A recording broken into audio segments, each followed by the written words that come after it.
Oke, assalamualaikum warahmatullahi wabarakatuh. Baik, hari ini kita akan meneruskan materi mengenai sistem informasi manajemen di bank darah rumah sakit. Kita tahu untuk pelayanan darah di bank darah rumah sakit memang tidak sebanyak di pelayanan darah di unit transfusi darah. Kalau unit transfusi darah, pelayanan darahnya dari awal, dari seleksi donor, kemudian pengambilan darah donor, screening MLTD, kemudian nanti pembuatan komponen, sampai nanti pengeluaran darah untuk pasien juga.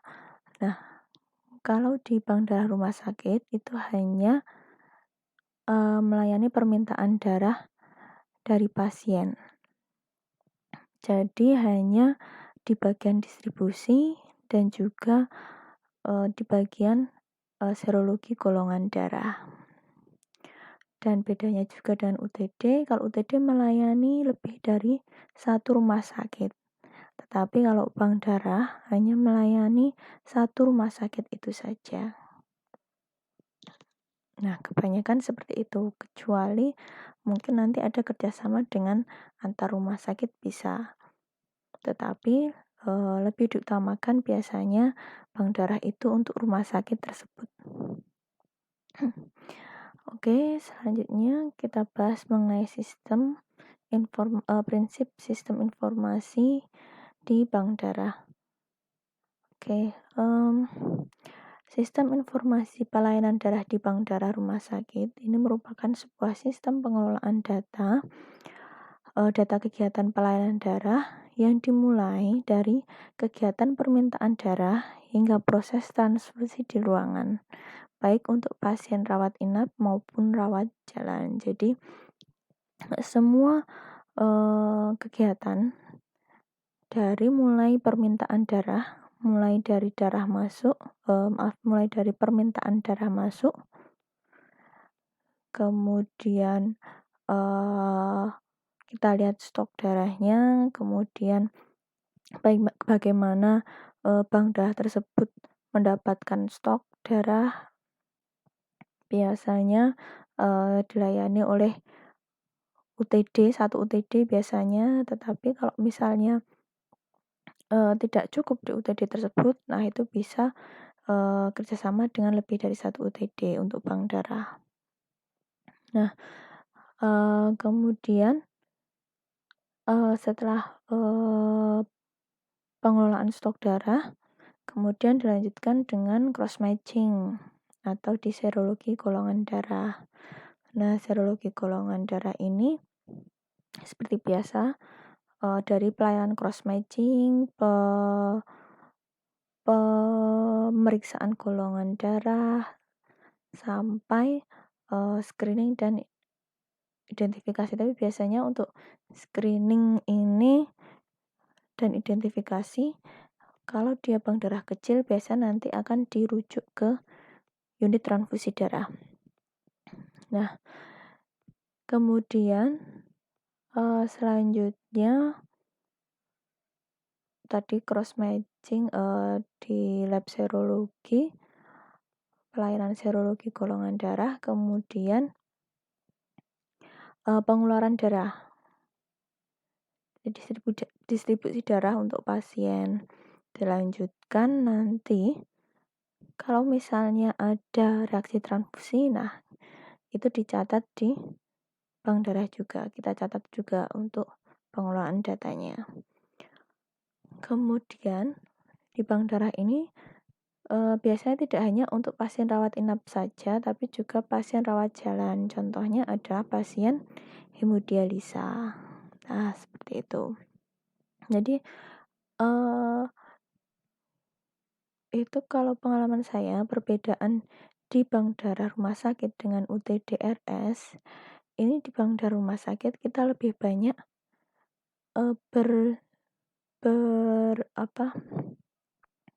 lebih banyak berinteraksi dengan pasien. Maksudnya kita lebih banyak berinteraksi dengan pasien dan keluarganya, karena Kalau di UTDRS itu memang mungkin keluarga pasien juga ke UTD, tapi kan sekarang sudah dikurangi. Biasanya yang melakukan pengambilan darah, droping darah di UTD itu sudah dari petugas rumah sakit. Nah, keluarga pasien tinggal menunggu di rumah sakit. Tetapi kalau di bank darah rumah sakit, nah ini biasanya lebih banyak berhubungan dengan pasien di rumah sakit, apalagi bila terjadi suatu masalah dan kita harus menjelaskan kepada pasien masalah tersebut, misalnya inkompatibilitas. Nah, itu kita lebih banyak bersinggungan dengan mereka. Selain itu, di bank darah rumah sakit ini seperti reaksi transfusi ini masih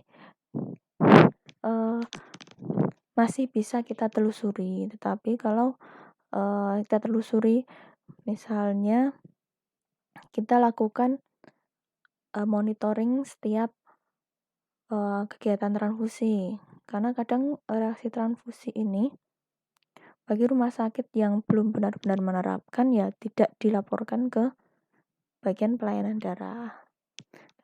Nah, itu bisa kita siasati dari bank darah rumah sakit, itu kita cek setiap kegiatan transfusi, setiap permintaan darah. Setelah misalnya kita keluarkan darah itu misalnya jam 1, nah bisa 3 jam berikutnya kita cek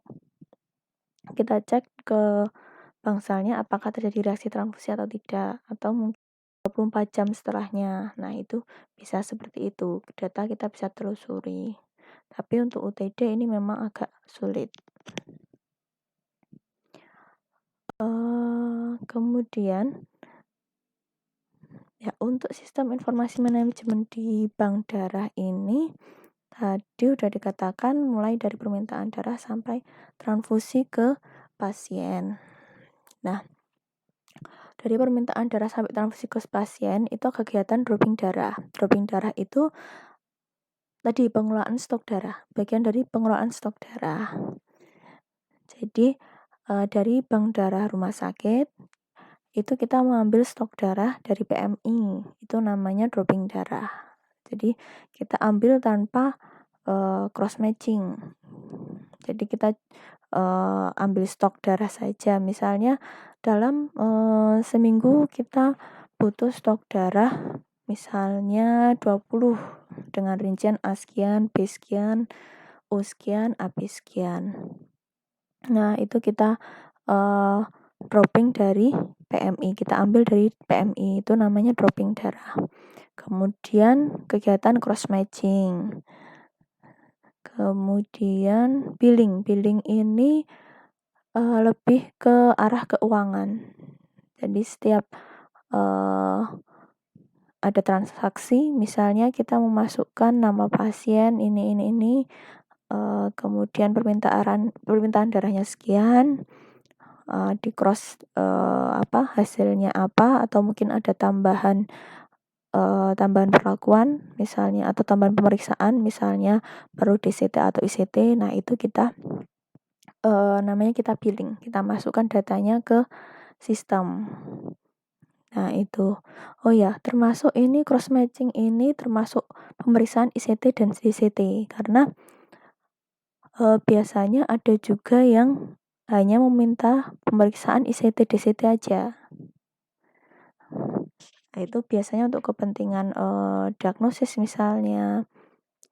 Kemudian mungkin ada reaksi dari sebelumnya, reaksi transfusi dari sebelumnya. Nah, itu biasanya minta ada permintaan DCT dan ICT saja, tidak permintaan darah. Ada juga yang hanya permintaan golongan darah. Nah, kemudian selanjutnya selain billing juga pengelolaan stok tadi. Nah, itu bagian dari dropping darah. Nah, pengelolaan stok ini juga bagaimana kita mengelola stok darah di bank darah rumah sakit. Jadi dalam seminggu butuhnya berapa, dalam sebulan butuhnya berapa, dalam setahun butuhnya berapa. Nah, itu harus kita kelola stoknya, harus kita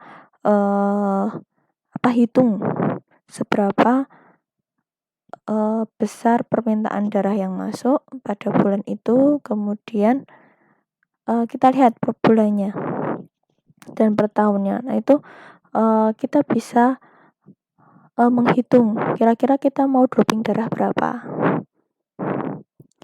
Kemudian misal stoknya masih ada, misalnya dalam seminggu itu ternyata kita udah dropping darah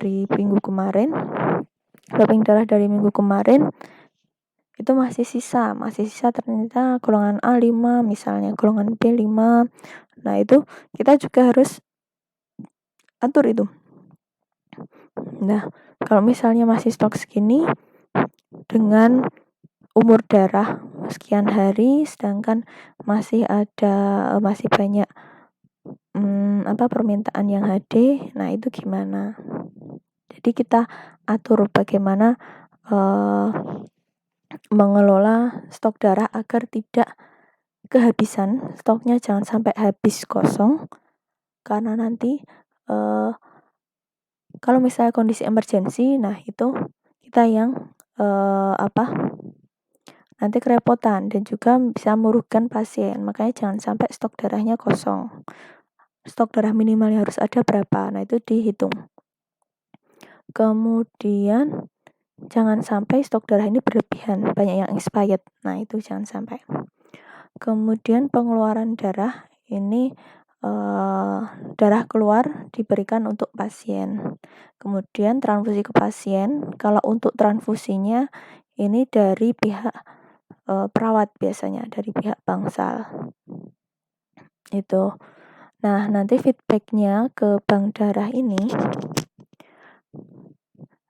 nah itu reaksi transfusi.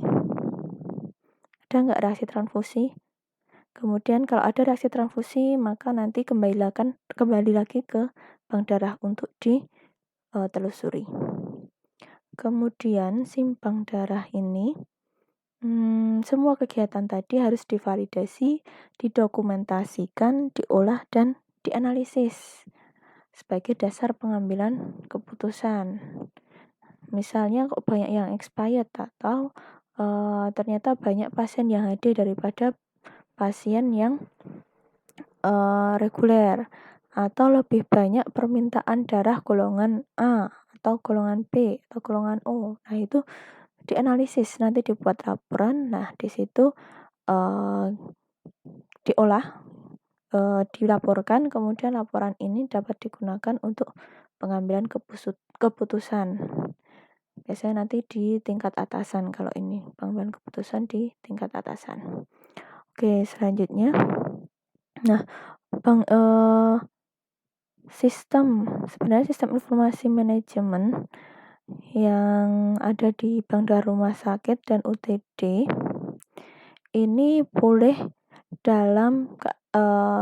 dicatat dalam manual atau komputerisasi untuk mendapatkan datanya. Ya, untuk mencatat datanya itu bisa manual, bisa komputerisasi. Yang penting adalah kalau manual dia terjaga. Jangan sampai datanya tercecer. Jadi harus rapi. Ini buku untuk pencatatan permintaan, ini buku untuk pencatatan pengeluaran darah misalnya. Ini untuk buku cross matching, dan itu harus tertata rapi, kemudian disimpan di tempat yang aman, yang terhindar dari kerusakan. Contoh misalnya jangan disimpan yang di tempat ada tikusnya. Nah, itu kan bisa habis datanya, karena nanti harus bisa ditelusur ketika ada permasalahan. Nah, kalau sekarang komputerisasi ini menggunakan sistem informasi manajemen computerized. Biasanya nanti setiap rumah sakit bisa berbeda. Jadi seperti yang sudah kita dari kemarin menggunakan Sinbad, nah itu untuk UTD. Kalau di bank darah itu nanti dia akan merupakan bagian dari sistem di rumah sakit. Nanti kita lihat. Nah, ini dari bank darah rumah sakit dan UTD ini memiliki hubungan, harusnya sih bisa terintegrasi, bisa berhubungan antara sistem informasi manajemen di bank darah rumah sakit dan UTD mengenai apa? Kebutuhan darahnya. Bank darah memberikan informasi kebutuhan darah ke UTD sehingga UTD bisa menyiapkan, oh ternyata untuk bank darah ini itu sebulan dia butuh stok darah berapa, sehingga nanti untuk perencanaan di UTD juga. Kemudian tentang reaksi transfusi, seharusnya bank darah rumah sakit ini memberikan laporan reaksi transfusi juga ke UTD, sehingga nanti UTD bisa menelusuri sampai ke kantong darahnya. Ke kantong darahnya, ditelusur, kemudian ke donornya. Jadi bisa tahu evaluasi, sebagai evaluasi. Oh ternyata kantong darahnya banyak yang menunjukkan reaksi transfusi. Coba dilihat, oh ternyata yang dari wanita yang pernah hamil misalnya. Dari donor wanita atau dari donor yang mungkin berat badannya atau dari donor yang mungkin hemoglobinnya gak tinggi. Nah, itu bisa jadi. Nah, kemudian sistem informasi UTD ini apa gunanya untuk bank darah? Sebagai pemberian stok darah juga ke bank darah rumah sakit. Nah, jadi biar imbang. Kalau bank darah ke UTD, dia memberikan informasi mengenai kebutuhan darahnya. Kalau UTD ke bank darah rumah sakit, dia akan berapa sih yang bisa di-dropping-kan, berapa sih yang bisa diberikan ke bank darah rumah sakit. Karena kondisi UTD juga kadang fluktuatif ya. Jadi kadang di bulan ini itu banyak kegiatan mobile unit, tapi seperti sekarang, seperti kondisi pandemi sekarang itu kan jarang yang mengadakan mobile unit karena kita harus mengurangi kumpulan massa. Nah itu ini juga harus menginformasikan ke bank darah. Karena nanti kalau misalnya stoknya kosong di UTD, maka dari bank darah juga harus menginformasikan ke pasien bahwa stok darahnya kosong sehingga nanti keluarga pasien diminta untuk mencari stok darah. Mohon maaf, mencari stok pendonor. Nah, jadi mencari pendonor darah yang nanti diminta untuk donor darah di UTD atau mungkin nanti dari bank darah itu nanti ke UTD lain mana yang stoknya ada. Oke, selanjutnya standar sistem informasi pelayanan darah. Nah, ini pelayanan darah di rumah sakit itu meliputi ada 10. Ini yang sesuai undang-undang. Jadi ini ada komite atau panitia transfusi darah di rumah sakit. Jadi biasanya ini wajib ada sebagai bagian dari pasien safety. Kemudian distribusi darah dengan sistem tertutup. Tidak melibatkan keluarga pasien sebenarnya. Jadi dari Bangsal memberikan permintaan darah langsung ke bank darah. Nanti yang ngambil juga perawat. Nah itu, tapi di suatu saat juga kalau dalam keadaan tertentu ya kita berhubungan dengan pasien juga, misalnya menjelaskan mengenai stok yang kosong sehingga harus mencari pendonor darah. Nah itu bisa dari pihak kita atau dari pihak perawat. Kemudian distribusi darah dengan mekanisme rantai dingin. Jadi walaupun ini masih satu rumah sakit, tetapi distribusinya juga harus memperhatikan mekanisme rantai dingin. Jadi jangan mentang-mentang di rumah sakit satu rumah sakit satu tempat, jadi darahnya hanya dibawa tas kresek saja, itu nggak boleh. Jadi tetap harus pakai coolbox, pakai ice pack, dijaga suhunya. Kemudian ada dokter yang terlatih untuk pelaksanaan transfusi darah. Jadi ada authorization-nya ya. atau ada yang bertanggung jawab. Di staf bank darah rumah sakit ada 1 dokter yang bertanggung jawab. Kemudian ada perawat yang terlatih pelaksanaan transfusi darah. Nah ini mungkin masuk ke ininya ya, kebangsaannya. Kemudian inform consent untuk pelaksanaan transfusi darah. Jadi persetujuan dari pihak keluarga mengenai akan dilaksanakan transfusi untuk pasien. Kemudian lembar monitor transfusi darah, jumlah pasien ditransfusi, nah ini ada datanya berapa, kemudian jumlah pasien yang mengalami reaksi transfusi, dan jenis transfusi yang dialami pasien. Oke, sementara dulu, nanti kita teruskan lagi di video yang selanjutnya.